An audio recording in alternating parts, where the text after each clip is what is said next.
Vous n'aviez réclamé ni la gloire, ni les larmes, ni l'orgue, ni la prière aux agonisants. 11 ans déjà, que cela passe vite, 11 ans. Vous vous étiez servi simplement de vos... Et je me suis retrouvé lié à l'affaire Manouchian, parce que le premier détenu que j'ai vu sur une planche à la préfecture de police, il y avait une étiquette sur le mur « Attention, détenu dangereux ». Et le premier que j'ai connu, j'ai su après qui il était, c'était Manouchian. Et je suis resté 8 jours avec eux, avec Manouchian, Bogzov, enfin tous les hommes de l'affiche rouge. Et alors, c'est vrai que pour moi, ça a été une épreuve extraordinaire de voir ces hommes qui m'ont dit « Toi, tu vas t'en sortir, mais nous, on va être fusillés ». Quand on a 17 ans, ça se coup de roulement. Les origines de cet engagement? Je crois que ça remonte à ma toute enfance, une admiration sans borne pour mon père, qui a toujours été un militant intègre, désintéressé, très actif. Et quand je vois la société dans laquelle on est maintenant, il y a de chacun pour soi, d'égoïsme, de trafic à tous les niveaux et tout ça, je pense à lui parce que je me dis quand même, lui, c'était une autre trempe. Mais c'est vrai que l'exemple de mon père, il est toujours très vivant en moi, mais il a beaucoup contribué à ce que je suis devenu parce que c'était vraiment un exemple cheminot. C'est lui qui a créé le syndicat des cheminots CGT à la gare de Lyon dans les années 20. Ensuite, il a eu toute l'épopée de la résistance où il a été plus fort que moi puisque moi je me suis fait arrêter et lui il est passé à travers. Non, vraiment un grand souvenir dès l'enfance. Et puis après, bien sûr, le détonateur, ça a été mon activité dans la résistance, puisque j'avais formé un groupe de jeunes résistants avec 2 copains d'école. C'était petit, on a fait juste un geste héroïque, considérable, de portée nationale, c'est que les Boches, excusez-moi l'expression, avaient mis des barrières pour empêcher le passage des piétons devant la caserne de Reuilly. Et comme c'était notre quartier et tout ça, on a dit, mais c'est pas normal, là, quand ils ne laissent pas passer les piétons. On a décidé une nuit, juste avant le couvre-feu, d'aller enlever les barrières. On a donc enlevé les barrières, on a couru comme des lapins, ce que je ne pourrais plus faire maintenant. On a cassé les barrières. On a su, bien sûr, après que ça avait fait une émotion très grande à l'état-major des forces allemandes, mais nous, on était tout fiers parce que les Français, ils pouvaient passer sur le trottoir le lendemain. Des jets de tracts, c'était vraiment bien organisé. Malheureusement, et ça c'est la suite douloureuse de l'affaire, c'est que mon responsable n'était pas en rendez-vous, on avait un système de repêchage, il n'était pas non plus au système de repêchage, et je me suis dit, ça va mal. Et ma mère était en très mauvais état de santé, mon père était recherché et tout ça. Mon premier réflexe a été de quitter, puis j'ai pas voulu laisser ma mère toute seule. Et puis 1 heure après, les flics étaient là. Alors quand je vais faire des rencontres avec les jeunes, et je leur montre l'affiche rouge, je leur dis, voilà, par exemple Manouchian, il m'a dit, tu sais petit, il faudra continuer, parce que moi je vais être fusillé, mais toi tu vas t'en sortir, il faudra continuer, la société va pas bien, il faut continuer. Bogzov, alors 17 ans, vous voyez comment, avec le recul du temps, je me dis qu'est-ce qui était petit quand même dans la tête. Je pleurais ou j'avais les larmes aux yeux, c'était le dimanche, j'avais été arrêté dans la nuit du samedi à dimanche. Et Bogzov qui me dit, mais pourquoi tu pleures, qu'est-ce que tu as?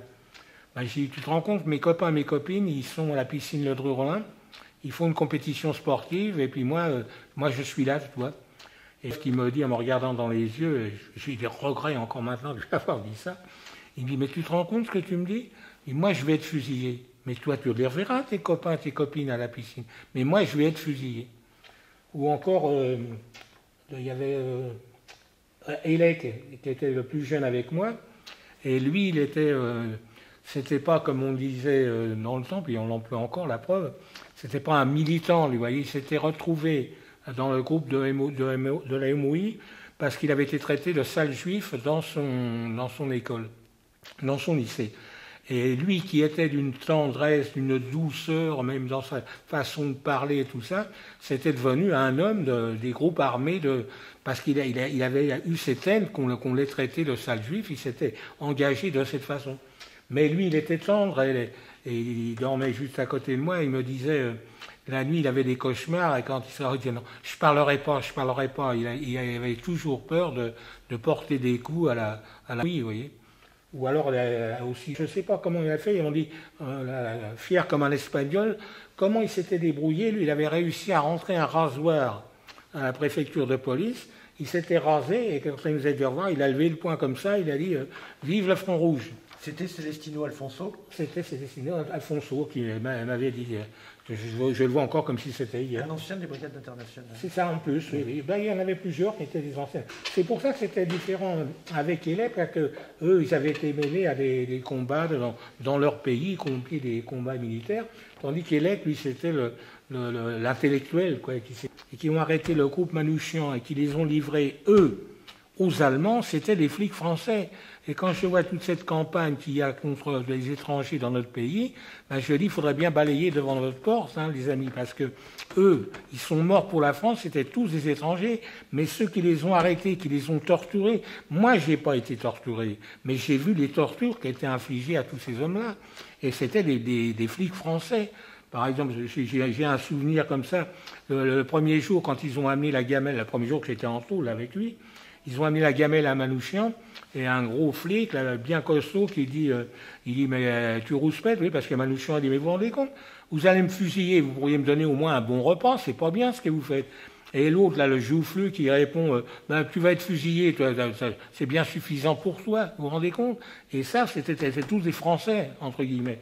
Et tout cela, c'était des étrangers. C'est pour ça que c'est bien, en ce moment, de faire connaître qui étaient ces hommes et comment ils ont fait le sacrifice de leur vie. Ces hommes-là, vous voyez, pour moi, ça, alors que je me suis un peu étendu sur la question, mais c'est ça qui m'a donné vraiment l'envie de faire des choses pour que la société soit plus... Et c'est vrai qu'au Secours populaire, j'ai trouvé un plein épanouissement. J'ai été embauché pour quelques semaines, vous voyez, c'était déjà les contrats à durée déterminée. J'ai été embauché par quelques semaines et au mois de février, ça fera 60 ans que j'étais embauché au Secours populaire, vous voyez, c'était un bon contrat, vous voyez, j'ai mordu le trait, quoi. Mais c'est vrai que ça m'a beaucoup aidé aussi de voir la réalité de... C'est ce que je dis quand je travaille pour envoyer des gosses en vacances. Moi, je sais ce que c'est d'être privé de vacances. Mon père était cheminot, il m'emmenait donc de temps en temps. Mais mes vraies vacances, c'était en 1936. Et alors, ceux qui ont une foi en l'avenir, c'est aussi ces gens du Conseil national de la résistance qui ont intitulé leur programme « Des jours heureux ».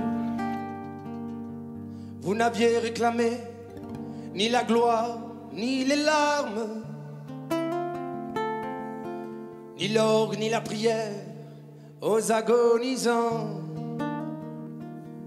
11 ans déjà, que cela passe vite, 11 ans. Vous vous étiez servi simplement de vos armes. La mort n'éblouit pas les yeux des partisans.